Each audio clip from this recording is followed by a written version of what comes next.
So, hi everyone. Thank you for attending the sixth session of the Five Points Art Gallery Virtual Artist Chat. This session is featuring our youngins of the gallery, Hobbs Waters and Xavier Lightfoot. Hobbs hails from Oregon, correct? Xavier is from Milwaukee, but I'm not sure if he's still away at school in Baltimore or not. But I wanted to again show the range of talents, age-wise, skill-wise, aesthetic-wise, and then I also wanted to let the artists talk, the young artists talk about their practices, how they're navigating this new environment, because they both are entrepreneurs, and then one is actively an art student in college, or was until everything was put on pause. And then everyone's mothers are chiming in too. They're here to talk about how it's been for them navigating a crazy industry like this and the art industry, and then you know, how it's been for them and what they've done to help encourage their child. And my mother is on herself, so I am also a visual artist, not just a gallery director, and so she can talk about it for her own perspective. As always, these conversations are very open and fluid and casual, so feel free to interject with questions and comments anytime to keep the dialogue going. Um, but we can start. I'll start with introing Hobbs because I met him first a long time ago through a mutual friends of his and his mother, AJ. One of our good friends, Kelly Campbell, who will be calling in, I think, soon. But I don't know how many years ago he reached out because she was doing a fun jobs to get him into like a dance class. And he actually introduced me to what were you fundraising through? What were we fundraising through? IABD? Something like that. And so in exchange for the donation, I have one of your drawings. I have to go get it. I meant to have it situated by me. But that just shows you how like far-reaching back relationships can go. And now years later, I'm featuring some of his work, more of his apparel line in the gift shop. And so go ahead, Hobbs, take the floor. Well, hi everyone. If you don't already know, my name is Hobbs. I'm a 13-year-old intellect from the Portland, Oregon metropolitan area. I primarily, or I'm an entrepreneur as well as a dancer. I'm currently a dancer with Steps PDX Ballet Academy or Dance Academy, where I train in I don't know if you know, but a balancing technique curriculum.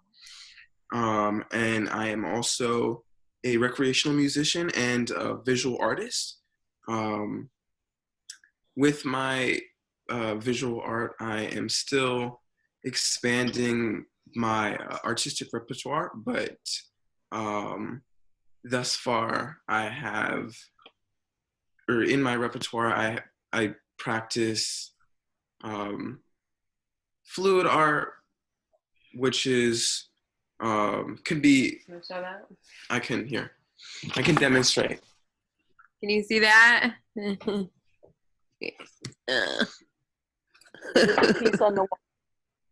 Yeah, so fluid art, which can be interpreted in a plethora of different ways. And throughout most of my art repertoire, I choose to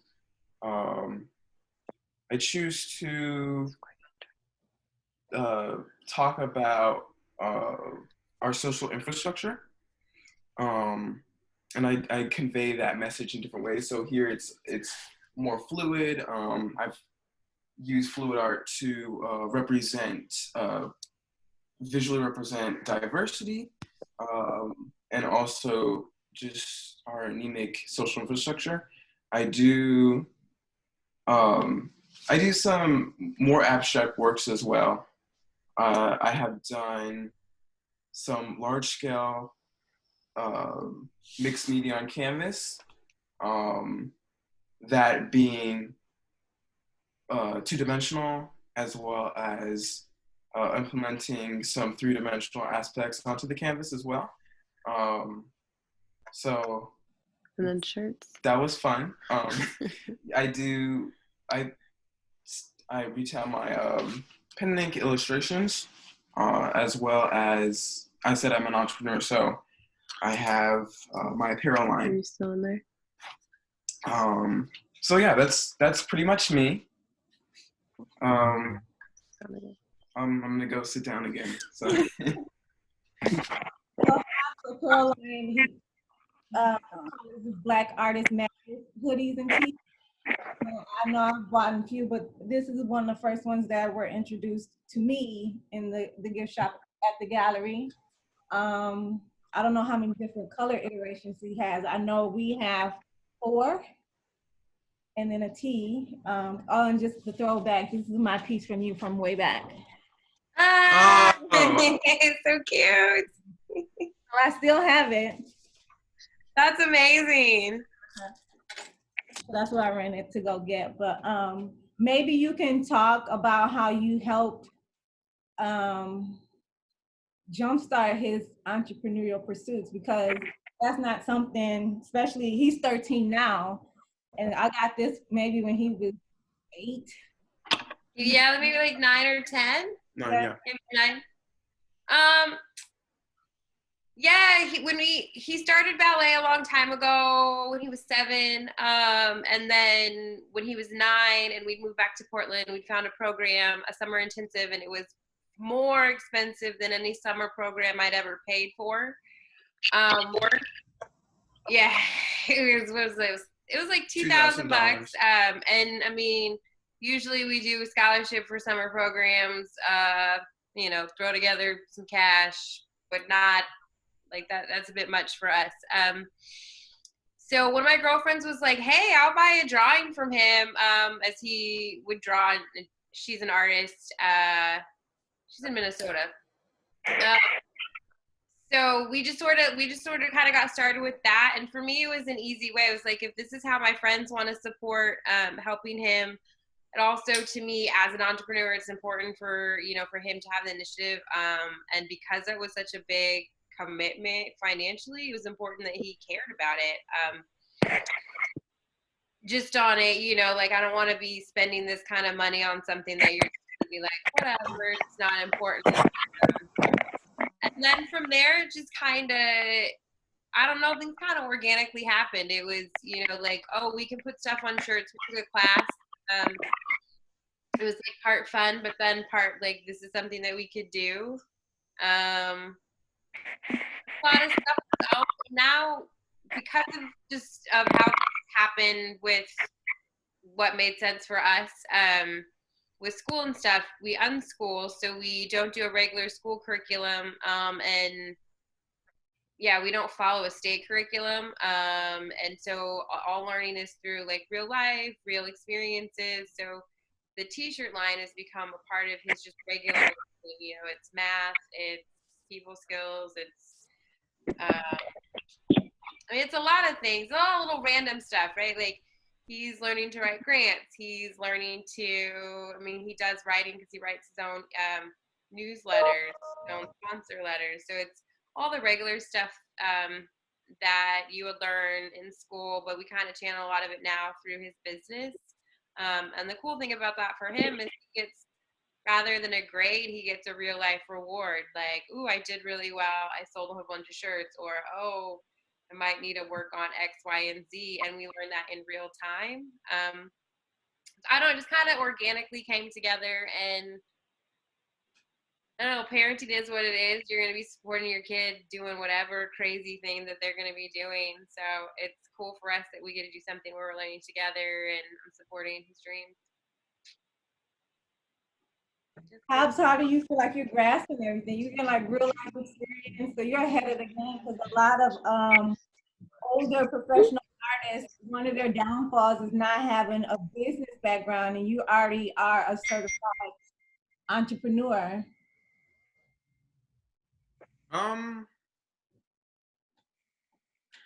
I I wouldn't say I take those experiences. Um, well, I'd say that sometimes I just can be blatantly ignorant because like this is my experience and this is my lifestyle. This is my pursuit, and sometimes I don't take an account that this is not a social norm. So like you're ignorant to what? Well, in terms when I say I'm being ignorant, like when I actually get asked this question a lot, so um, I can't necessarily compare because this is my normal, and I don't know any other experience, but this experience has been so beneficial. Do you understand like the business stuff? Yeah, I grasp the business stuff. It's really it's helpful in terms of, like my mom said, the different aspects of it, that I can apply that for real life interactions. And yeah, it's just overall it's helpful. It's made me the person that I am today, and it's making me the person that I will be tomorrow. And I'm just really grateful that this is my life. Have you had peers or even older artists ask you for business help? Have you become a consultant? Give me your experience at 13. Actually, it's I have like on a personal level, but I am so still young, and this is like an academic pursuit, and this is a learning process.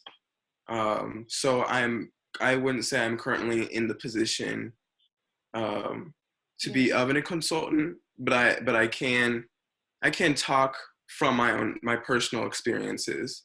But you're also doing Thai Oregon, so That is right. So I'm also enrolled in this entrepreneurship program for adolescents, where we will start a startup and gain some entrepreneurial like experience. skills, experience. So you've had a good like cross experience with that. Mm-hmm. Before I transition to the academics with Xavier, because you run your own business or businesses, how has the current state of the union, I guess you can say, with the pandemic, how has it affected your business or your practices? Are you able to calculate that, or even if it's not financially measurable for you, how is it impacting you overall, your feelings and all that other stuff, the soft stuff? Just being able to have an interaction with people, as an entrepreneur, as a dancer, as a visual artist, and as a person. In my various pursuits, that is hard. That's been hard. Yeah, like your art's at Tattoo 34 and we can't access it. Nobody can see it. You can't even really sell it online.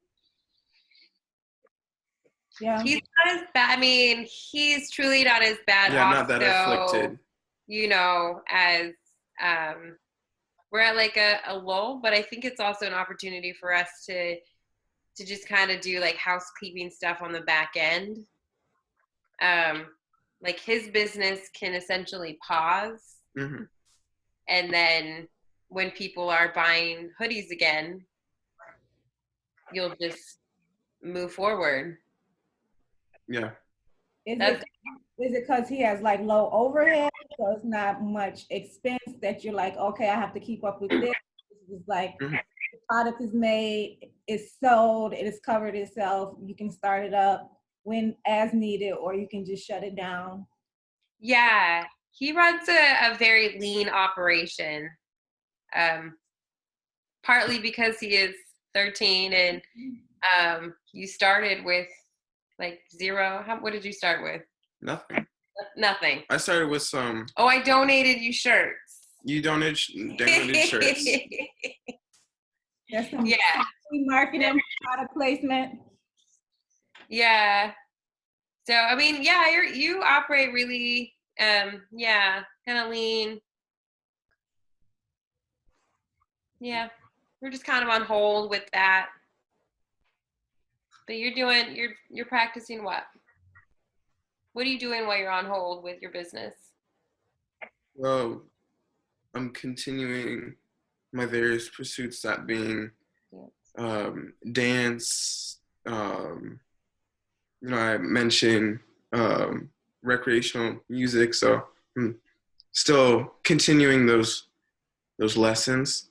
Drawing. I've been illustrating. Yeah. That's good. A lot of the artists I talk to are still producing, and I'm gonna now transition to Xavier, who I know has been producing, but he has more of the, I guess you would consider the more traditional academic track for art, but he's one of the child prodigy, artist prodigy from Milwaukee, and it got a full ride to a premier art school in Baltimore. And so I want to check in with him and see how he's doing, and he can tell us what's up, how this is affecting him, what he's been doing in more detail, in spite of, in addition to what I've said. And his mom is also on the line too. Yeah, mom's on the phone too. Hello everybody. My name is Xavier Lightfoot, and I'm from Milwaukee, Wisconsin. I'm 19 years old, and currently I attend the Maryland Institute College of Art, and my major is painting with a master's art and teaching. So eventually I'm gonna have like a certification to teach. Eventually, but I don't know if I go into that field yet. But right now, as far as like this pandemic and how it's affecting me, with my art, I'm a performer. And I'm a multidisciplinary artist, and I don't like to put to one area. So I like to perform like with my art and do like paintings where like they have action and movement and like just like really setting out a performance. So I guess that's one thing that's like been affecting me right now is just like I like to move around and like get messy and like do things and like just like have the space to move around. But so like I have to like change my artwork and limit it to like I have to find a new ways to create and like have hope that I have like the space again to create the things that I want to like the bigger things that I like want to create, because I if you've seen my work before, I work like huge, like I like to do larger than life scale. He's behind me. Yeah, One of his there's a piece behind it. And I can share the screen too to like show you all some of my work. Yeah, go ahead. So are you feeling restricted? Are you back in Milwaukee or are you still out in Baltimore? I'm in Hyattsville, Maryland with my sister. Okay. Right now. Yeah. And also my mom's on the phone too. She's the one that got me here, all this. And she's like provided the inspiration for me. Because like when I was like 3 and everything, like she's like my mom and like my sisters, everybody, they would buy me like Hot Wheel cars.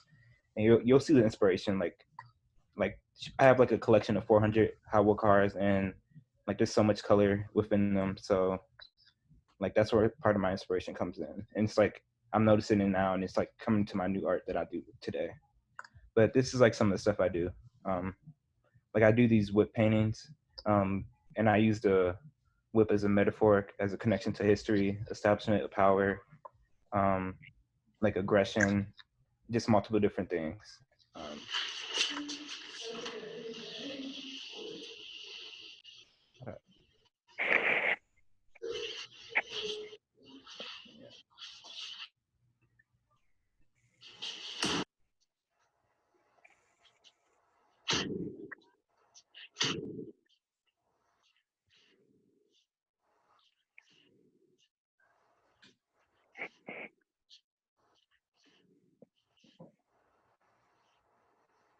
but yes, these are just some of the paintings I do. Like, and these are like the finished products of these paintings, where they're like basically action paintings and performances. So like these are the paintings that I'm missing out on that I can't create in a space because it's so messy.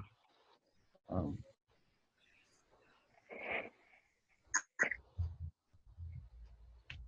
but also like varying my work.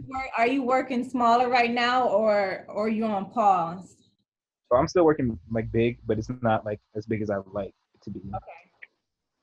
I mean, like what I consider small is still pretty big because I just like to work. And then I also do these continuous one line drawings where it's like this all one line. This whole thing is one continuous line, and this is like pretty big, like 48 by 60 inches. You said 48 by 60? Yeah, 48 by 60 inches. This one's bigger than that. So like I do a bunch of these.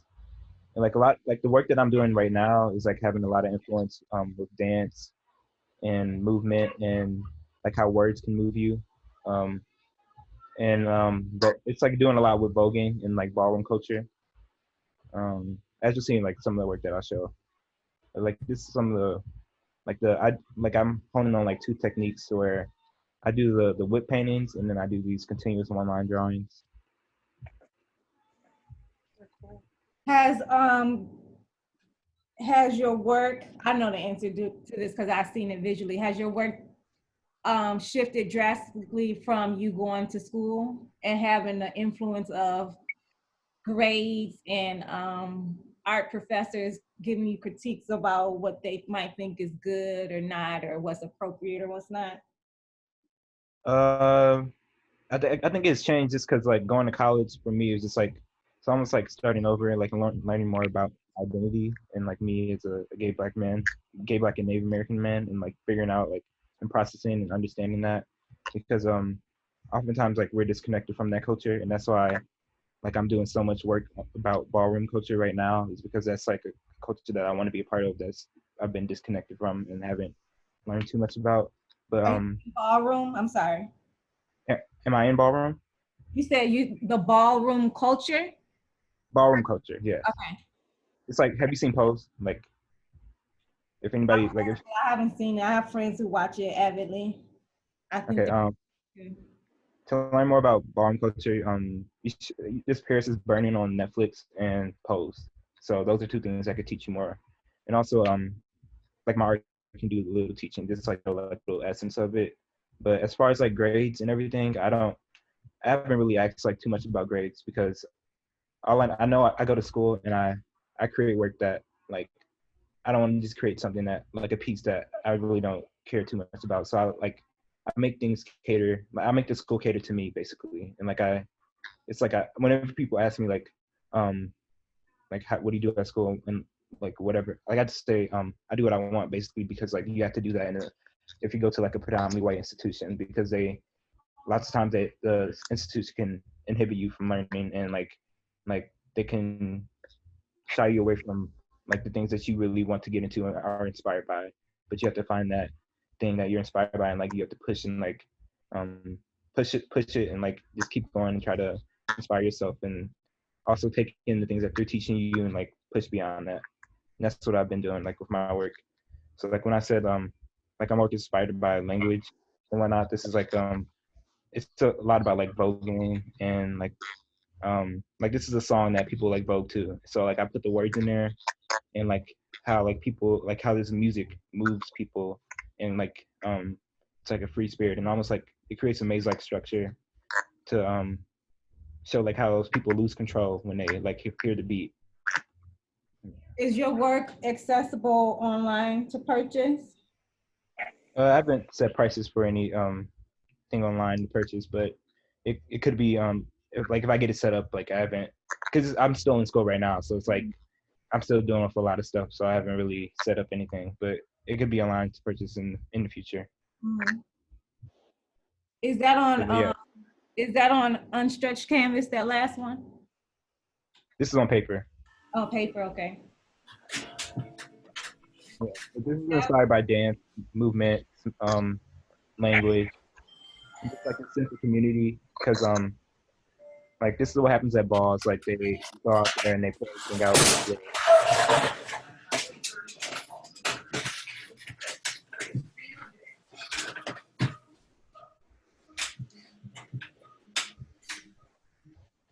Yeah, those are some of the newer works that I've created. Okay. And but as far as the pandemic, like I'm doing more pieces like this because I have the space to do these, and they're pretty big, but like they're a good enough size. Like I have space to work on these, but I can't do the big wood paintings and stuff that I want to do. So like I'm just finding new things like and ways to create in the space that I have, and like just adjusting. I have a question for you, Hobbs and AJ. So Xavier mentioned like his current academic, post-academic progression is a visual artist with an academic background, hoping to teach too. And then like the traditional path of just going to college anyway is to learn additional skills, get more challenged intellectually, but then to find a job, my air quotes. What is your path or trajectory looking like since you are working already pre-college? Is college in your purview? Are you interested? Are you not interested and you just looking to figure out how to keep growing your business? What do you? I am gonna go to college. Probably an HBCU. My mom's wanted me to go to an HBCU. She wants me to get some kind of degree in engineering. Okay. Yeah. What kind of engineering? That's not. And so I'll leave that part up to him. It's just a very practical But he degree. is going to an HBCU and he is going to be an engineer, visual artist, entrepreneur, And professional dancer. and professional dancer. I apologize. It's Why HBCU? And I know Oregon is like the furthest thing from. Yeah.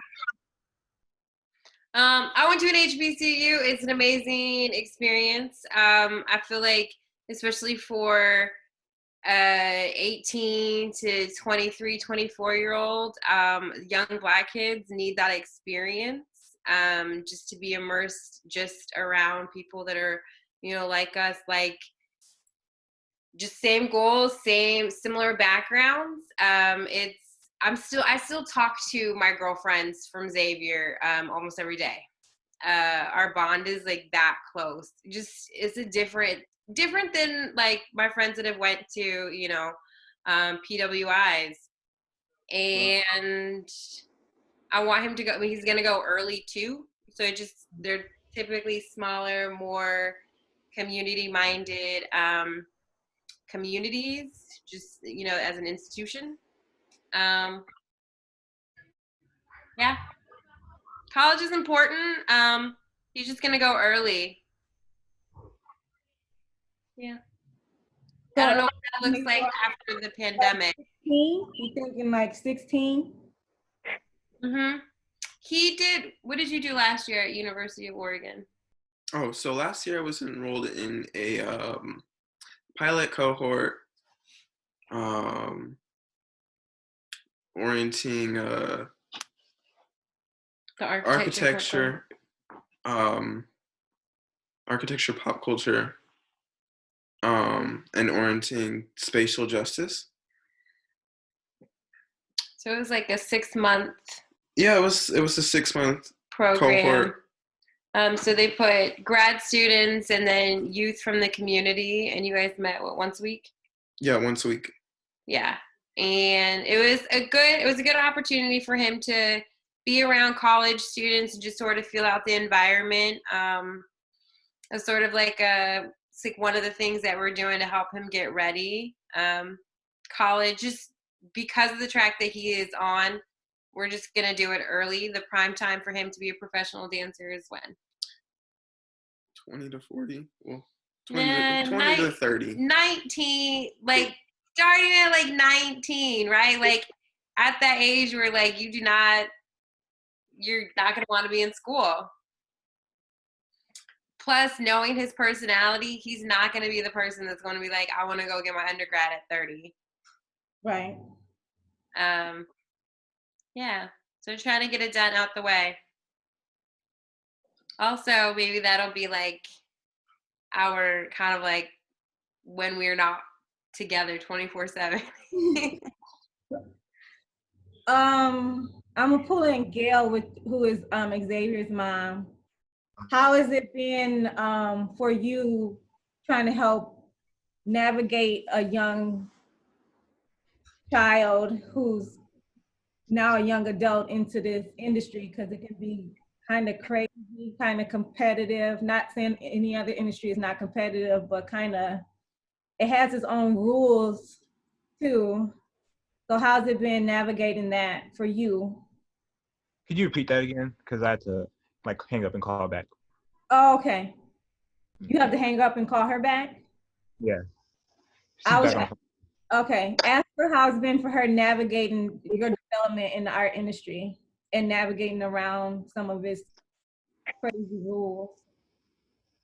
Mom, basically, how's it been navigating around like the art world and these crazy rules, like in this pandemic and throughout my like whole life, basically? Well, I think we've been kind of blessed that you had your sister that was close, so I didn't have to try to get you all the way back home. Just had to get you to her place, and then it's just you adjusting to the space that you have to try to do the type of artwork than the work you're normally used to doing in your studio.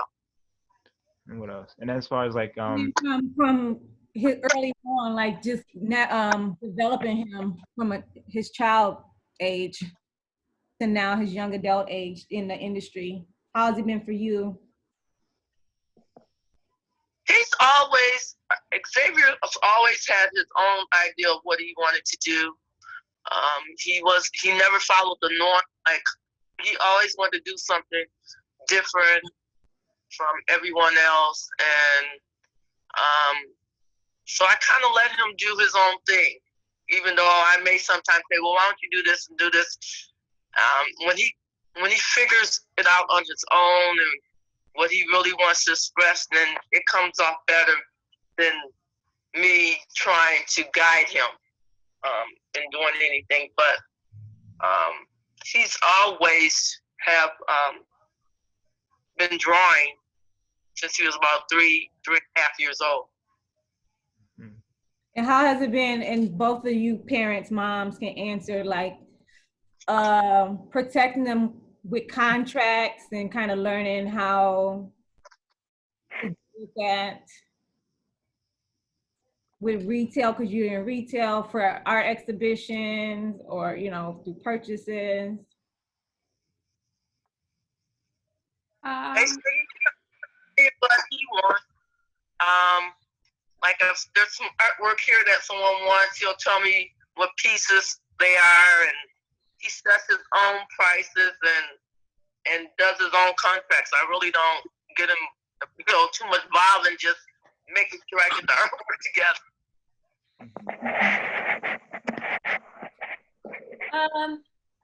My guy's so young. I'm very much involved in that still. We just don't say yes to everything. I think when like he first got started, that was like people would be like, say, this is an awesome opportunity. Do this, do this, do this. And now, yeah, we're kind of picky, and it's not always just me going over stuff. Like couple of my really close girlfriends kind of pitch in with some of that stuff. Yeah.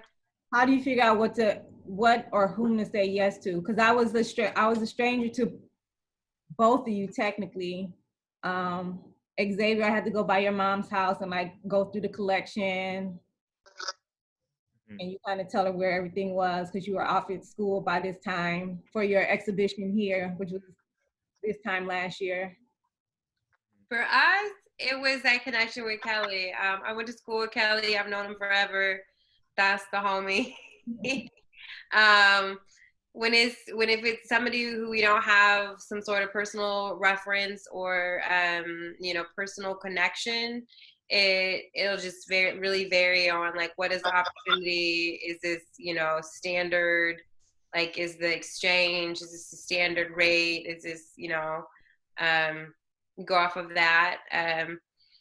He doesn't do any more. We're done doing dance performances, sort of one-offs. Like, people got really excited and kind of pushed us like that was like a thing. It really is not. It's much more complicated. Like, I went to art school. I understand like the art world. I've worked in that. So not everything, but like I understand the language and I understand like I can navigate visual art well. When it comes to dance, I'm very much like, hold on, we got to go get a dance grown up. So we don't, that part, I don't know anything. Yeah, we're still learning that, but we don't do any like very many, because we're done doing like one-off performances. Yeah. My mother is on the line too. I started doing art, I guess, professionally as an adult, so it's a little bit different. But she still has to help a lot. Like, I work there. I moved back from Chicago to Milwaukee, which is my hometown. So I started my practice in Chicago, and then moved it back. And then she, stored my stuff, housed me so I can have a studio space, and then witness me doing exhibitions and art festivals, and she hated it. So she can speak from her POV too about the practice or being an artist, because it's something she would never do, she said. But Mom, Marilyn. Oh, okay. Well, in the beginning, it was quite challenging going to these different places, setting up and putting all this stuff out and just waiting. And then as things got going a little bit more, you got your building over on Port Washington. And I didn't see the vision because I guess I'm really not an artist, but I'm supportive of you as a child. So I'm proud of you, and I think what you're doing is great. And I see the other artists, and I've met a lot of artists and with their own unique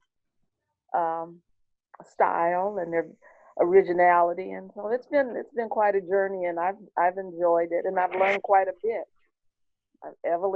Meeting Evelyn, Della, and the others, it's been really a learning experience also. So, and I'm glad that they've been supportive of you as well. And I was wondering, with the background of all the different business that he has going, what does he do for fun and recreation? That's you, Hobbs. And you can answer to Xavier. Both of them. Their schedules are demanding. Well, I do like for fun. I do a lot of. I always make time for fun. Like, people say I'm like everywhere. Like, like that's the one thing about me. Like, I'm good at managing my time to make sure I have like space and time to do things that I love to do. When I was at school, I used to go to the gym all the time. That's like a relief, like a stress reliever for me. Dance. Kind of think clearly. Huh? Or it's a way to get away and kind of think and refocus again. Yes, and then I would also like do dance and like practice like things. Like, I'm trying to learn how to vogue better and like make that connection to the ballroom culture and everything. And then I also just like cook with friends and just spend time with my friends. Oh, okay. So Xavier, I thought was the shyest, most quiet person when I first met him, and then social media showed me otherwise. Yes. Always dancing, and I'm just like, I'll leave him a message like, stick to painting. I'm dancing. I'm always dancing. But I like to see like, oh, okay, his personality. There is one. Maybe he's just shy around me because I'm probably to him an old adult. But how? Go ahead, Xavier. Also, I'm not too shy. It's like it's no problem. I'm very open with like who I am, like and everything. And yeah, when he came back during summer break, he would stop by the gallery and we would chat, and he was open, like, this is what I'm working on. So I like the bond with that short time frame that we created. So Yeah. Hobbs, what do you do for fun? I always have a hard time answering this question, but You're too young to have a hard time. and it always varies, but right now I'm doing calligraphy. That's fun. I mean, it can be stressful, right? But I enjoy it. Generally I love to go to the movies when when I can. Anytime you can. Anytime you can. No, I'm just meant like right now and the that we're in. No movies.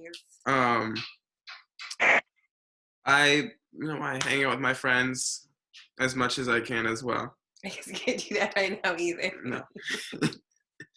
Do you have anxiety? You feel restricted because of the COVID-19 stuff?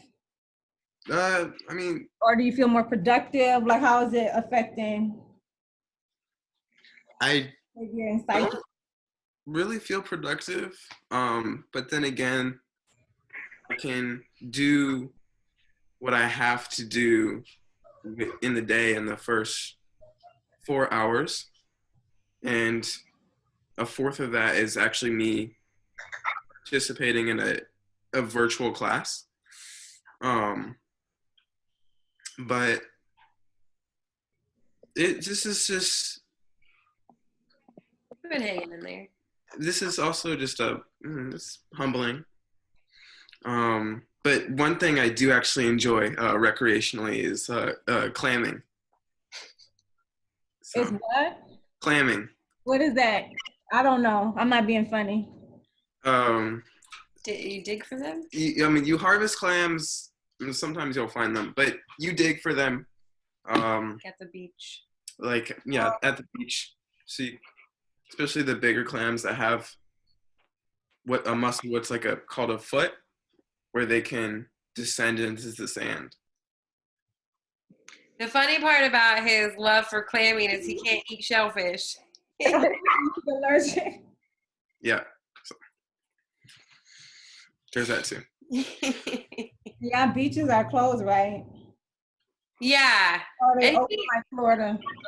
No, everything here is closed. It's like if food places are doing like takeout or delivery, that's open, but everything else is closed. Yeah. Well, I'm gonna open it up to the audience. Do we have any questions, comments for our youngins, Xavier and Hobbs, or their moms, or my mother?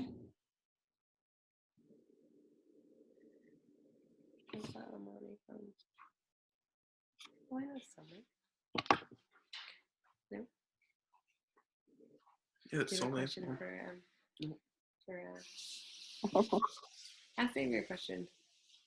Xavier, how has college, like pre-pandemic, been for you? Just like the transition into into a structured art classes. How was the transition going into the pandemic or before it? Yeah, just like. Oh, the online classes. Oh no, just like before even the online classes. Like how is the to Baltimore and getting situated in college for the first time in your art classes? How was that? Uh, at first, it was a little bit hard, like trying to figure out and like navigate through that, like the space, like of being in the, like at college and trying to figure out like what I wanted to create and like what I was going to do. And like we have this thing called like first year experience, so we have to go through like we have to do like a sculpture class, like a haptics and optics class, like something like more digital and like making like animations and like video stuff. And we have to do like a drawing class. So finding like ways to like put things that I really cared about into those classes and not making work that I didn't exactly like just want like work like throwaway work, but also being able to experiment in like multiple different ways. That was the challenge for me, and that's always a challenge for me because I want to do that throughout my whole college career because it's important for me to make work that that does something more beyond just like something for myself, and but it's also important for me to experiment. So like that's why I think I've been really grateful to find like elements like things throughout college that I've been able to like experiment and play with. As you can see, like with those wood paintings, there's an element of play, and like if you see like other ones, like the other paintings, like I'll be playing music in there and I'll be dancing. So like there's this liberation I found in like in freedom that I found in my artwork, and also like a relaxation. I've been like that continuous one line method. It's just like about like really finding yourself and like digging deeper. So like that's what I've been blessed to find. And as far as like the classes, sometimes they could be a little bit like irky because I remember one class I was like the only black person in that whole class, the whole painting class, and I remember a critique I had. It was about this like experience that I had as a black man, and then like they really didn't get it, and I had to bring in like 8 other black students into the critique in order like to have like a good critique, because I was like, I'm not having that, and I'm very like adamant, and I stick up for myself, so I wasn't gonna let that happen. So it's like when you go to a predominantly white institution, you have to be adamant and speak up for yourself and get the things you want, and not let them just walk over you because you came here for the same education other people did, and you deserve that. So like that's what I realized, and I make sure I get that for myself because that's what I deserve. But as far as like switching to online classes, it's like I haven't really like it's getting annoying and like kind of a little bit boring like going online. But I've been just creating work and adjusting to the method like of creating, and it's been pretty all right. I just need to get more art materials, and I ordered some like just like last week, so it's like coming. It's like I'm adjusting pretty well, and I'm still creating.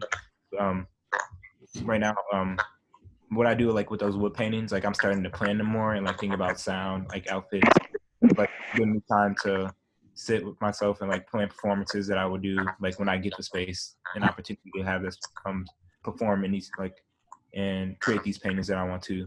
So I have like probably like 20 paintings on deck or performances on hold that I can't do, but I have other work on like with the paper and that I have.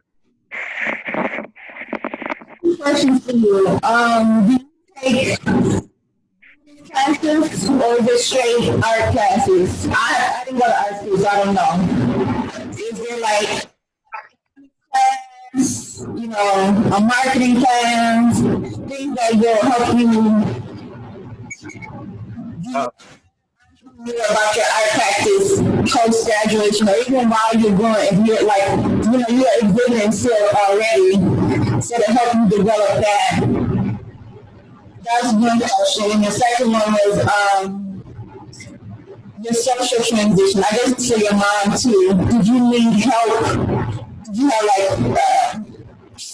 attachment issues? Did you need help? Did you still need a lot of assistance from your mom, or you pretty independent, figuring out things? The first question, they do have they have business classes that you take, but they do need more like a bigger option, and like they need to expand that. I've heard like my friends taking like a business class or a class that helps with like art managing. And what was the second question? The second question, is it not mandatory? It's not mandatory. No, it's not mandatory. But like you told me that, I remember you telling me that I should definitely take a like a business class or something. And I was talking to my advisor about like possibly fitting that into my schedule before I leave the school. Demand it. Since you're demanding things, go ahead and demand that. It'll help. Whatever you do after. It'll help. And then the second question was kind of piggybacking off of her questions about transitioning to college. Was it an easy transition? Did you have separation anxiety, or were you independent? You okay? Do you call your mom a lot? I didn't really have exact like separation anxiety. But I do like, cause I have like 7 brothers and sisters and 7 nieces and nephews. So like I did miss them a lot. But I think when I got to college, I was really excited to just hone in on like learning more about myself and my identity and like the culture and like really just going into my art. Getting there was it was a hassle because we had to drive 2 cars, 14 hours to Maryland and like take all my stuff and then put it into the dorms. So my sister and my mom helped me. But I've always been very like independent and like at least trying to be independent on myself, like with myself and trying to do things on my own. So like having that space in college, like we really, I branched out and like I made friends and like relationships that I still have today. Is your mom still on the phone? She is. Gail, how was it for you when he left the home? And do you have any advice for AJ? She's trying to get Hobbs into college quickly. Well, I was excited. Okay. I was excited because I was finally able to have the house to myself. So Right. the baby. Xavier was the youngest of 7. So I was excited for a brief moment. My girlfriends were saying that I was going to be crying because he was gone, and it wasn't like that for me because I had raised children for 35 years. So it was my time to kind of try to start finding me and doing me for a change. So I welcomed the break. Of course, I checked in with him. He checked in with me. He was able to go to his sister's on weekends sometime, and then he would do his laundry there. And she was able to go to some of his art shows that I couldn't fly out for, and she would FaceTime me so I can feel like I was being a part of his shows and things like that. But as far as getting ready for college, get your portfolio ready, apply for as many colleges as you can. Yeah. Don't take the first thing that they offer you. Know your worth. If you're worth a full ride, then stick to I'm getting a full ride. Mm-hmm. They wanted Xavier to take a college, but they weren't giving him full everything. I wanted full housing, full tuition, meal plan. I didn't even want him to have to work. I wanted him to be able to focus on his studies. And one of the colleges was offering everything but one thing. I said, well, I'm not taking that. And they said, well, we normally don't do that. And I said, well, my son is a 4.3 Q, and his sister got a full ride on a 3.9 Q. So he should be able to get a full ride on a 4.3 Q. And then he's like, oh, I didn't know that. Let me go back and try to see if we can get him this scholarship. So I was persistent. He got the full ride, and then that college came back after the other college offered him full ride, and it was too late. If they wanted him, they should have got him. They should have offered him that from the beginning. So, yeah, applied to a bunch of colleges. Like I applied to 22 colleges. Yeah. And also, Young Arts. You should definitely apply to Young Arts when you turn when you get to the age of 15 to 18. Because that's one of the biggest things that helped me get the full ride.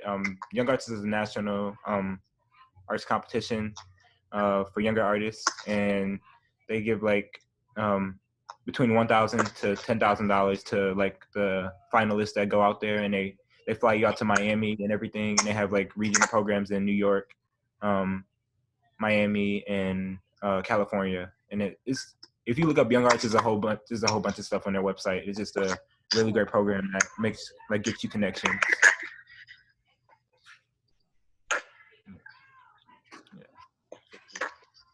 Thank you.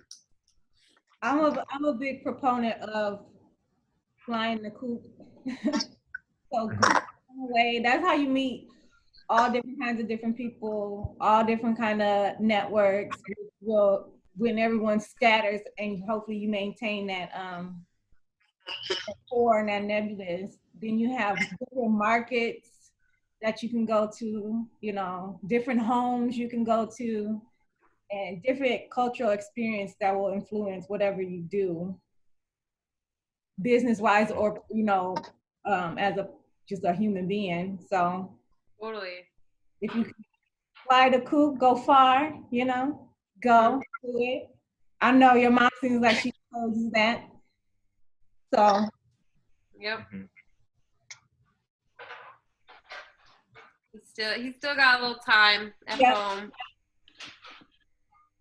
He's a baby. And he's your only, right? So you might have a little bit more like separation anxiety where you might be ready. Who knows? Super young, and I'm excited for his adventures. I mean, I think we'll always be close, but I'm excited for him to have his own individual adventures, you know, and getting to experience things on his own in time. I think because people always assume basically he's super tall, and that he presents really mature. I mean, he is pretty mature. That he's like 16 or 17, but you know, he's 13. So we'll still be buddies for a while longer, a couple more years. 2 to 3 at least. Yeah. Anybody else from the audience?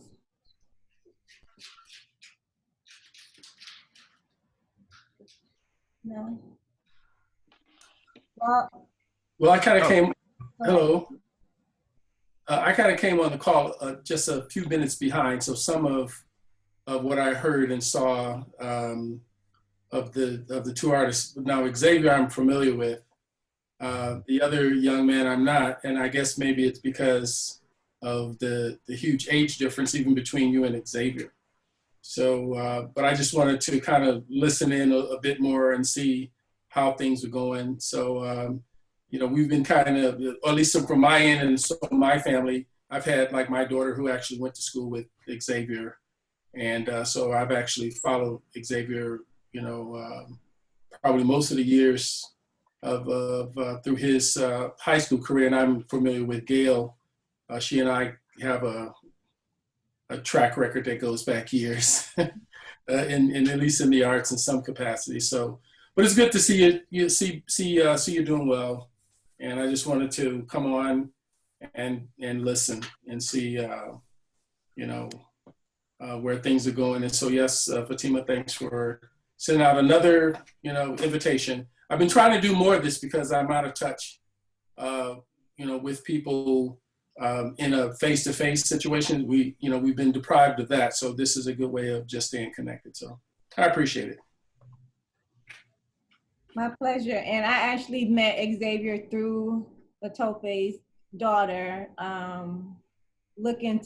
he was featured in my second exhibition for the gallery, which opened about a year and a half ago. So I had a really good first exhibition. I was like, okay, I can't fall off. Like, people are watching me. And I was like, I need something fresh. I know what kind of work I like. And it mirrored what he was making. And then I also was in conversation with another artist who was older and whose name is George Williams Jr. And I paired them together in a 2-person show. Both of them make really large works. Xavier's, I thought they were both talking about the same topic of being a Black male and being subjected to the ills of society. And so Xavier's work I thought was very indicative of his age it was his work is kind of cacophonous and gritty and rough. Some of the earlier works, I mean, even with the lines, you can see how it's kind of a lot of movement.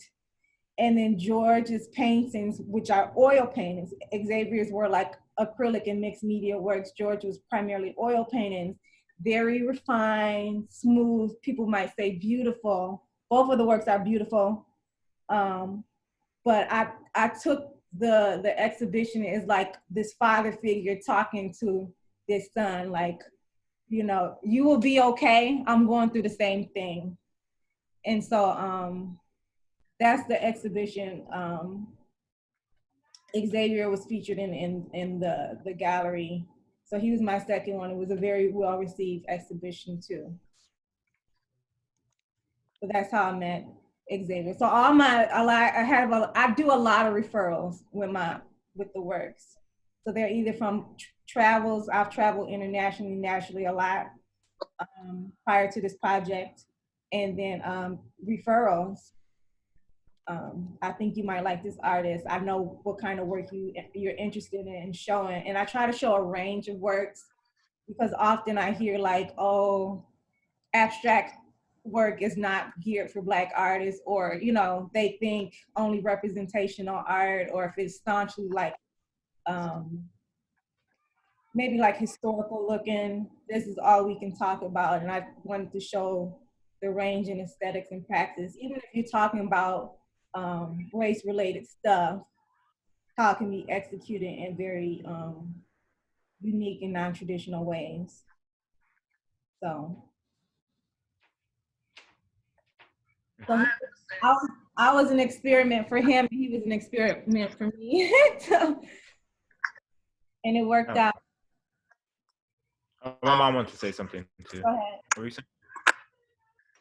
I just want to say that I have enjoyed every one of your expeditions that you have done since Xavier's first one, and each one after that, it's been just awesome. So I can't wait till we can get back to that point where we can have more of those and be more connected. Thank you. And Gil has become a supporter of me too. So the networking and like the growth and support has not ceased, which is good. And somebody asked a question, texted, and they said, what are your thoughts on Milwaukee as an environment for young artists and artists in general?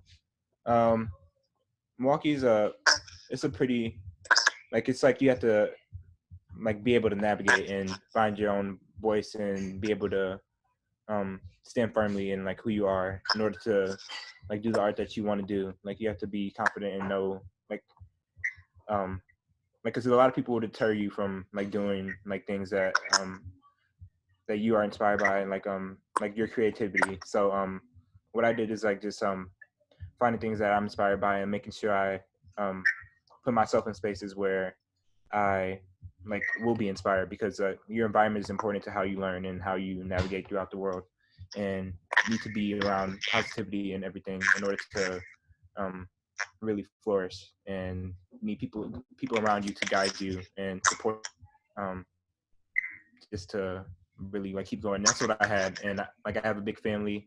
I have my mom, and just like even like from childhood, like I was given like Hot Wheel cars that like provide me inspiration right now. How is the art scene in Oregon, in Portland? How is it? And for in general, and then is there like is it more nuanced for artists of color?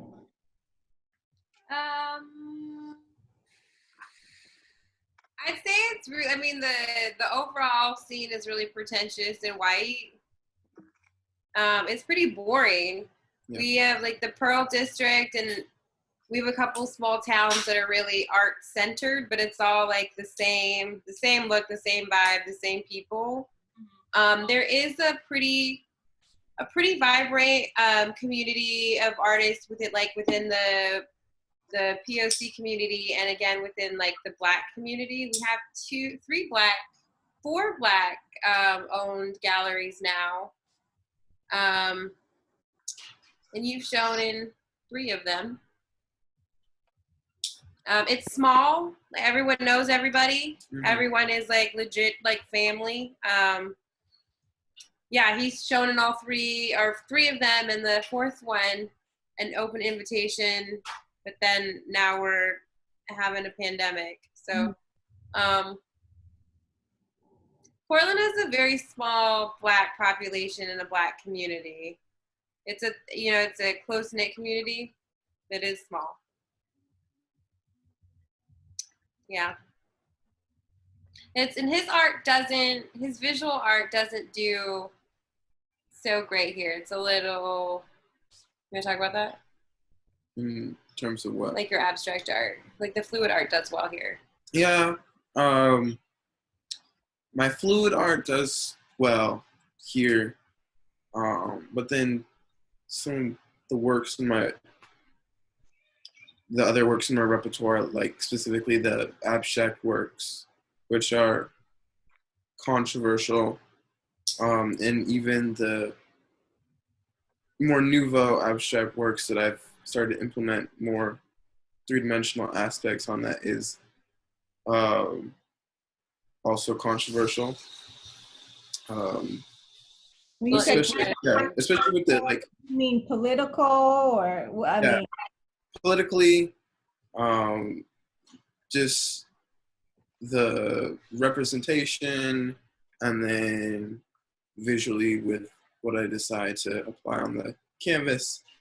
But the work doesn't do as well politically, like in this political climate. It's too aggressive. Right. Other than it would in another city, another region. Yeah, people here are a little, they're intimidated by his art. It's really interesting to watch. Are you in Portland? Mm-hmm. Everything, I guess, is a stereotype. I thought Portland was more like liberal. I'm doing air quotes again. It's so liberal. It's, it's the liberal, like, people that vote progressive, and they recycle, and they would never use derogatory language towards anybody. Like, they would never do that, but they would definitely, professionally, there's people that they want to get every person of color's credentials, and, like, that's nice that you said that, but I'm going to go get some other reference. It's very passive aggressive. It's a lot of, like, nicety politics, but not, it's not always genuine.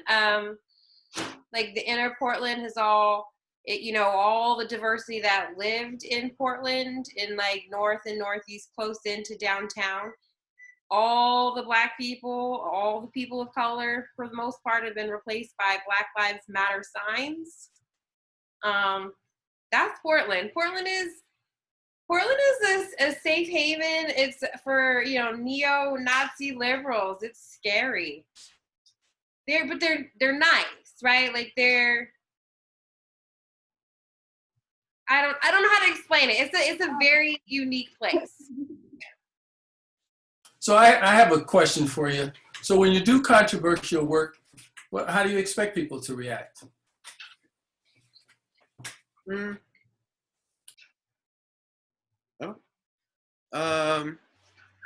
I generally expect people to act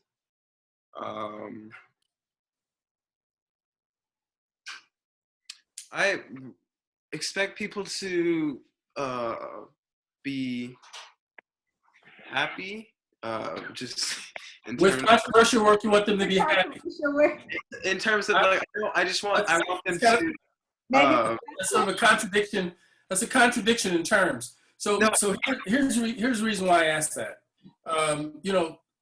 Normally when you create art, you should have something to say. Now, whether the art becomes controversial and you move people to respond in a way, you want them to at least pay attention, react.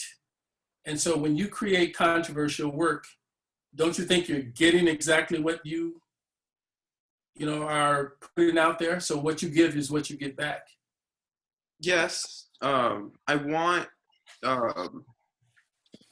to have a reaction, but then I also, because since the art community is very small in Portland, or it's somewhat small, and So is your art nice and controversial, or is it controversial and you're pushing some buttons?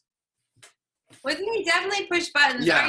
Are you meaning like? Well, I mean, like, so like your empowerment piece, which was positive. Yeah, but when I meant happy, I was talking about something else. So I meant like, because a lot of people are acquainted with me, a lot of people know who I am. I want with my art, in addition to being controversial and getting a reaction, that I also just want people to acknowledge me as an artist. And I think that happens.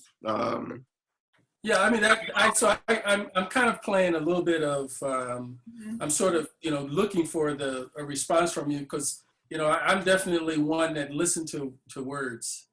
And so I definitely understand what you mean from the standpoint that you want people to receive you well, no matter what it is that you do. But the point that I'm trying to make about controversy is that a lot of times artists put work out there, and they're speaking their voice. It may come from an honest place.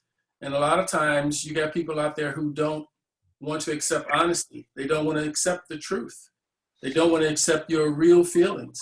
And so therefore, the expectation of the response once you share that work, you have to expect some kind of pushback when you are pushing those kind of buttons.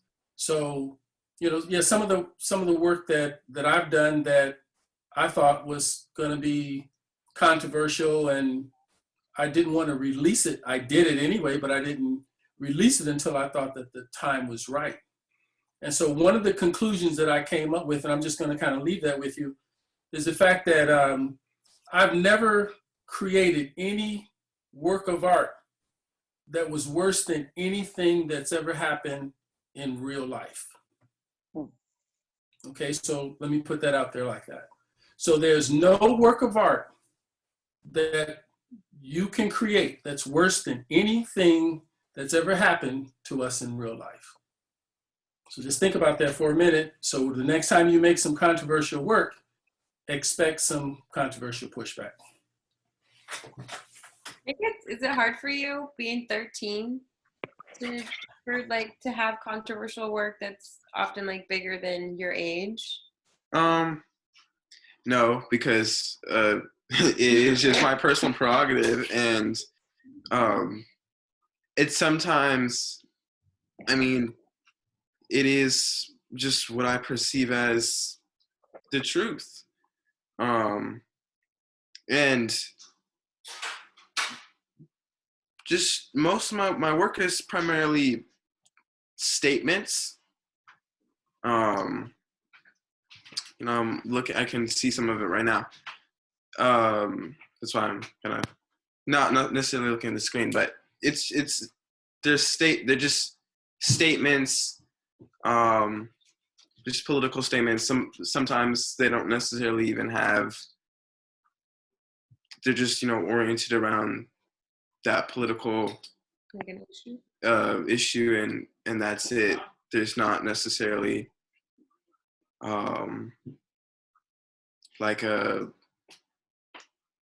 there's not a demand. I don't know if that makes sense. It does. Political. It certainly does. One of the things I'm also, reason why I put it out there like that is I want you to not feel as though that you can't speak your voice. You should certainly be able to speak your voice, no matter what your age. When you get to a point where you can finally share and have something to say, keep being honest. The only other thing is don't have over expectations about selling work at this point. I think that sometimes, you can put work out there and it's not about selling anything. A lot of times it's about really having something to say. And so, art should disrupt. it should be controversial. It should be honest. It should be joyful. It should have a lot of emotions, geared towards how you are feeling at the time. And so I don't put anything out there that I don't feel confident about. If I'm gonna put something out there that's controversial, I expect, there are times I put work out there that I don't expect to get the response that I've gotten. I'll tell you this story.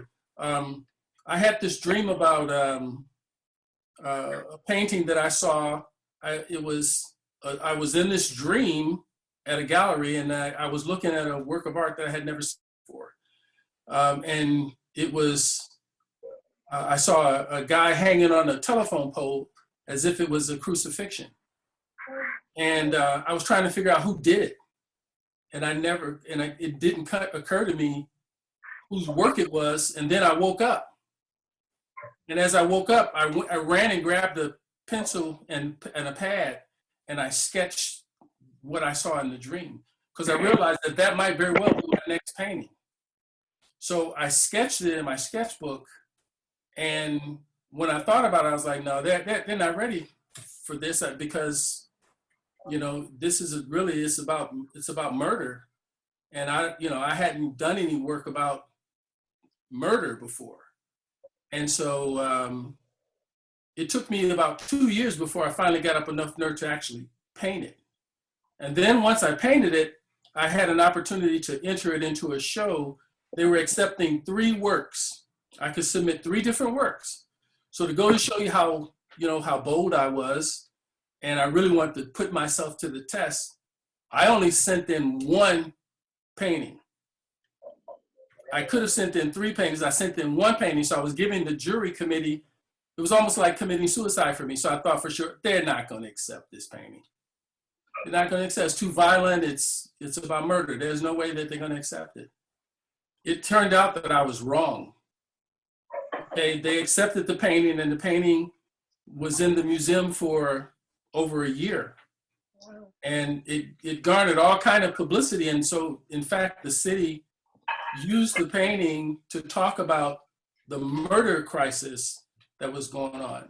So sometimes the work that you think is the most controversial or the most upsetting sometimes is the work that does the most good. So I'm here to tell you, stay encouraged. Don't worry about, whether or not the work sells. Don't even worry about whether people like it. They don't have to like it. So I'm not putting work out into the world to get likes. I don't care how many likes I get. It don't have to go viral in order for people to get what I'm saying or to even respond well to it. So keep doing what you're doing. You're young enough to be able to test it and try it, but don't ever give up. Don't ever quit. Let everybody tell you what you can't do. And, just stay encouraged. So that's coming from one of the OGs out here. And yeah. Piggyback off of what Matope is saying, controversial work is usually difficult to sell, especially in like a more commercial market. And if it doesn't sell, it does not mean they don't like it. And I'm gonna speak specifically about this piece behind me by Xavier. It has the N-word in it. And there was this couple, an interracial couple, who loved it. They came into the gallery like 3 times to look at it. Like, I really want this piece. So they finally told, I really want this piece, and I want to buy it for my husband to put it in his workspace.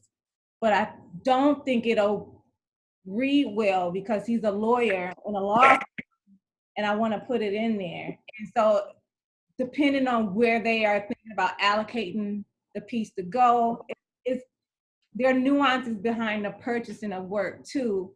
And then it has the N-word and how it will look to the clients, how do you explain that? They can't even say the word themselves, so that led them to not get the piece, but they will always come in and look at it. Like, they very strongly considered, like, I really, really want this piece. Having like this without that word, but I wouldn't encourage him necessarily to make a piece without it because this is what he wanted to say. So they take it or leave it. And Yeah. I let Xavier know that. So those are like the risks you take when you being vulnerable and putting out controversial stuff into the world and into the marketplace. So it doesn't necessarily mean they don't like the work. They might have guilt behind it. They don't know how to justify it. I sold another piece recently, and the artist, this is a Black artist, but the buyer was a white person, and they asked, do I have the right to buy this? Does this look bad? And I'm like, no. Yes, you have the right to buy it. You know, it depends on what you're trying to do with it. How are you justifying it? You know, you can be a white supporter of Black artists. There are probably the majority of the supporters right now are white patrons of Black artists. And we're trying to work to, you know, offset that inequity or disparity. But, you know, it also, those are some of the mental processes that go on behind buying work too. So put it out there and you will find somebody who will want it. But I'm cautioning artists about making work that's controversial and it's like gimmicky. Because I did a critique at a university, and they were talking about rituals, and it was abstract. You could do anything based on the concept of ritual, what it means to you. And someone was doing like a seance, and I'm like, okay, you know, what does this mean to you? And they were doing it just for shock value. They didn't have like a heart behind it, and I was like, okay, you know, it's been done. It's not unique. It's trite. You know, everyone can read through it. She was trying to scare like her professors to come off as like this demonic goth, whatever. And it was like, you know, use this as a teaching moment. Like if you really do this, you know, why make it scary if it's not really scary? And then the person had sage in her installation. I was like, do you know what sage is used for in different cultures? Do you know what this ritual is done in different cultures? And it's not demonic. And so, you know, you're coming from a European, Western-centric point of view, where another culture, which it was probably appropriated from, you like twisted what it really means. So when people say like my work is controversial, did you intentionally make it controversial? Did you make it like gimmicky controversial? Or was it like political, or you're making a statement about something real and it ends up being controversial because it's rooted in that? Well, your exhibit 13, the one from the Portland Armory. What about it? All that work that you showed. It's not, his work is very much, it's political. It's his perspective at 13. It's pretty intense. Yeah, especially, well, my most recent abstract works, the one I was talking about with the implementation of the 3D aspects. Because that, I talk about like history. So one of them is called, I think, the involuntary consumption of the Black proficiency. And so that talks about the inequities in, well, it talks about the slave trade, the inequities in the the transcontinental railroad. It just talks about Black proficiency. The Black boat. Yeah. And then another piece is about abuse. And then I have a piece orienting gentrification.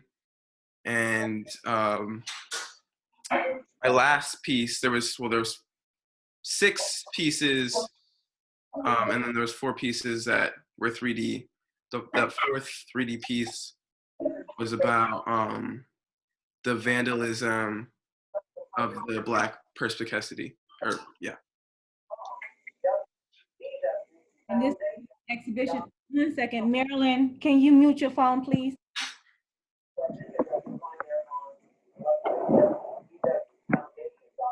Marilyn. Oh, I'm sorry, I had it muted. What were you asking me? Can you mute your phone? Because we're getting your background noise. Oh, I did. I'm sorry. Okay, sorry. And this was an exhibition, like a solo show or a group show, or? That was a collective exposition, and that was curated by one of my artistic mentors in Portland, Cole Reed.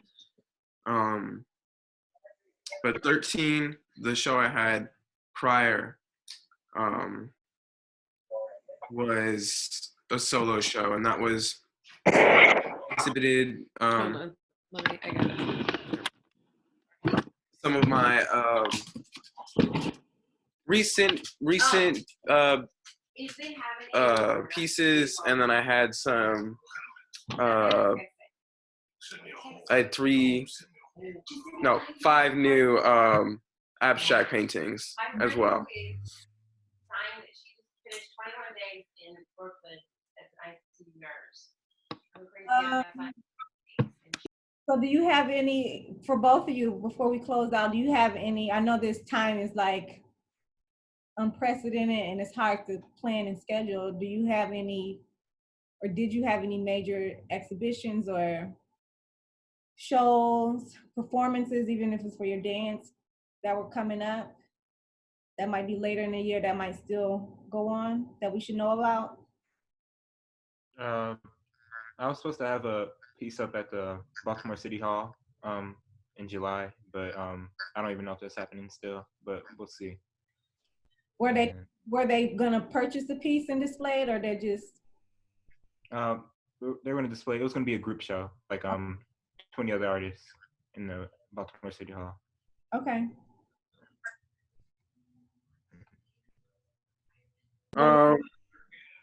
For me, I was gonna schedule some more exhibitions for later this year in another region, because I've done 20 shows in the Portland metropolitan area. But otherwise, no. But I'll keep you all posted on if I do end up having some expositions. Maybe you can tell us and then type in the chat your social media account information so they can kind of track you if you want to be tracked. Yeah, my Facebook is, I think it's Hobbs City Troll. And yeah, and Hobbs, and City Troll is, City Troll is my urban lifestyle line. And then at Hobbs the Artist is my Instagram.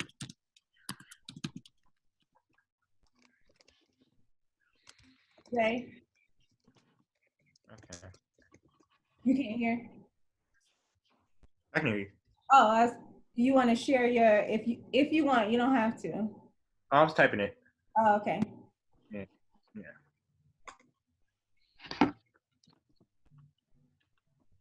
Okay.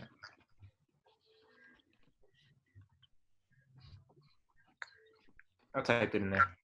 I see it now. Any last words for our burgeoning art professionals?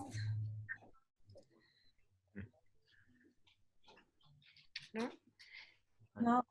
Thank you for and telling us your story. Yep, keep your chin up. All right, stay hanging there. Yep. Yeah, thank you. Yeah, looking for big things from you. Okay. Yeah, stay in touch, and then everyone in the audience, thank you again for participating and calling in, and you can stay tuned. It's Thursday, so the next session, the 7th of the 8th session, will be on Tuesday at 6:30. It'll be featuring the artists who do wearable art, so jewelry, textile work, and more, who are also featured in the gallery too.